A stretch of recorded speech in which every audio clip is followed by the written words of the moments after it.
It's going to be another warm day. Here's a look at a map from the Colorado State Forest Service showing wildfire risk in neighborhoods across the state. The highest risk, the Front Range and some parts of Denver. All right, let's check in with Katie LaSalle. She's moved herself into the backyard. Before we get to those headlines, how does it feel outside right now this morning? It feels very mild. Birds are chirping, sun is shining, calm winds right now, but that is about to change. It will be another very warm day considering our temperatures usually are in the 40s for highs, which is where we're sitting right now in our backyard. Upper 60s near 70 degrees, but it's a different story in the high country. You can see Denver right now, sunshine, but off to the west, billowing, building clouds, and we have been watching the snow come down in the mountains overnight in spots this morning. Temperature wise, it's a relatively mild storm in terms of the temperatures in the high country. You can see Leadville, Kremling, Aspen all sitting above freezing this morning. It's calm right now as the kids head off to school. 45 degrees early, but later on today, the winds, they will be howling, whipping from the foothills to the eastern plains. And this is a live look for you for the I-70 drive. You head to higher terrain, quickly changing conditions. Winter driving, snow falling, gusty winds, winter weather advisories, winter storm warnings posted until midnight tonight. Heaviest snow over our northern mountains, driving up over Rabbit Ears Pass could be really treacherous. The I-70 drive, you will find some blowing, drifting snow. And as the winds pick up this afternoon, low relative humidity, gusts around 45 miles per hour, most of eastern Colorado, including Denver, under a red flag warning. So please be extra vigilant out and about today. Any activity that could spark a fire, we could be seeing rapid spread. So fire danger, the main concern across the Front Range and eastern plains. A few brief showers possible. Otherwise, most of the snow in the mountains. We'll talk more about the accumulations we're expecting throughout the course of the day. Any winter weather in Denver? We'll just be in the 60s through the weekend. Details coming up. Katie, thank you. For those of you getting ready to take the kids to school or head into work, Colorado law enforcement is cracking down on dangerous driving. 9 News reporter Courtney Yoon joins us live from that area. So Courtney, State Patrol says too many people are simply driving too distracted. Yes, that's right, Corey and Drew. If you don't want to get a ticket today on I-25, definitely slow down. Colorado State Patrol says there's been way too many crashes here in this area south of Denver. So last year, 3 people died and there were 102 crashes in the South Denver metro area. More than 700 people died on Colorado roadways in 2025, according to CSP. So today's traffic enforcement crackdown is targeting lane violations and unsafe speeds near Greenwood Village, Lone Tree, and Castle Rock. Troopers say this area experiences heavy traffic year-round on I-25, and people have been distracted behind the wheel. They're urging drivers to get rid of anything that takes their attention away from driving. Put away your phone, set your music and navigation before taking off in order to stay focused on the road.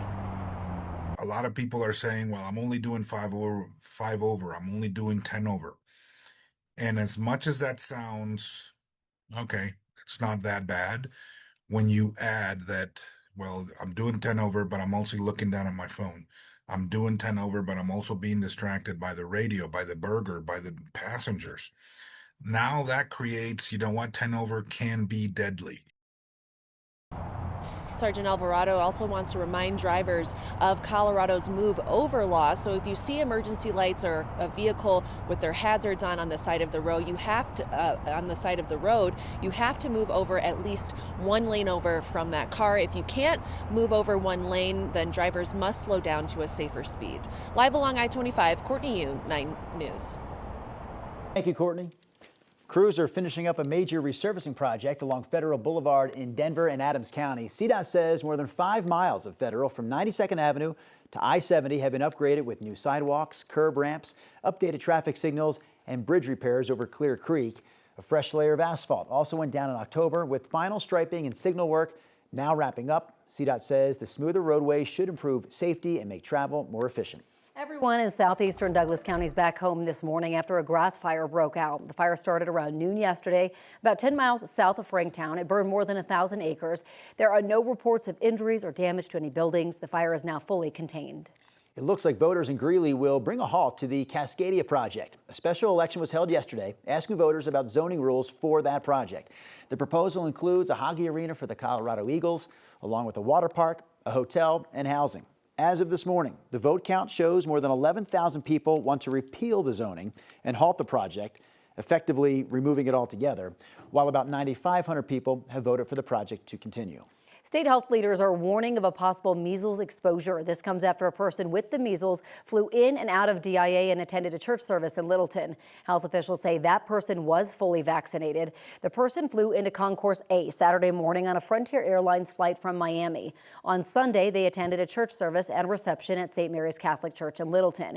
They flew back to Miami out of DIA that night. State health leaders say passengers on both of the impacted flights will be directly notified. The Arapahoe County Public Health Department is putting on 2 free MMR vaccination clinics today for people who were exposed. One will be at their offices on South Broadway in Inglewood and the other at the church in Littleton that was exposed. You can find all of the information about the possible exposure and those clinics on the web version of this story on 9news.com. 3 companies faced a combined $250,000 in proposed OSHA fines after a deadly accident at a northern Colorado dairy farm. 6 people died after exposure to hydrogen sulfide gas at Prospect Ranch last year. Investigators say workers were fixing a disconnected pipe in the manure management system. The leak spilled out manure, water, and gas. The legal team representing 4 families involved say some questions have been answered, but they say others still remain. The OSHA citations are very much in the form of failure to warn, failure to train, but that doesn't really get into the ultimate question of, why did a pipe break in a manure processing system? At this point, the companies fined have either 15 days to comply or contest those findings. President Trump used his State of the Union address last night to list his administration's achievements in his first year. The 1 hour and 47-minute speech broke the record for the longest in history, shattering a benchmark that he set last March. This comes in the face of falling approval ratings for the president. The speech touched on topics surrounding the economy, immigration, and a long look ahead at where the country's headed over the next 250 years. After just 1 year, I can say with dignity and pride that we have achieved a transformation like no one has ever seen before and a turnaround for the ages.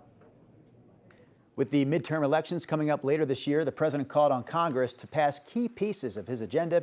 In the Democratic response, Virginia Governor Abigail Spanberger took a different note. No, you can demand more. And that we are working to lower costs. We are working to keep our communities and our country safe, and we are working for you.